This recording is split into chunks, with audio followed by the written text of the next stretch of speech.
Hello, this is Geoff Volker with In-Depth Studies. Today we're looking at 2 Corinthians chapter 3, verses 1 to 3. Paul says, "Are we beginning to commend ourselves again?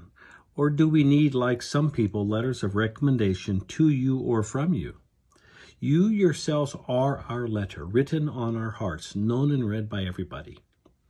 You show that you are a letter from Christ, the result of our ministry, written not with ink, but with the Spirit of the living God, not on tablets of stone, but on tablets of human hearts."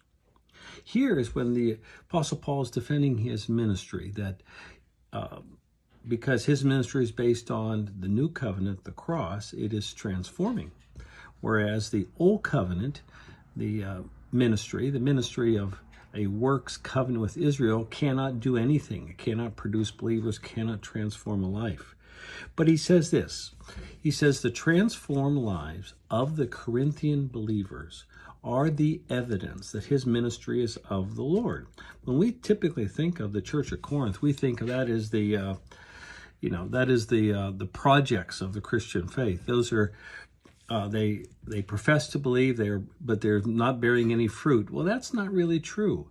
Yes, there were problems in the church at Corinth, but Paul's staking his argument on his ministry is of the Lord because it's producing transformed lives. And then he says these transformed lives are not the result of the ministry of the tablets of stone, but they are the result of the work of the Spirit of God.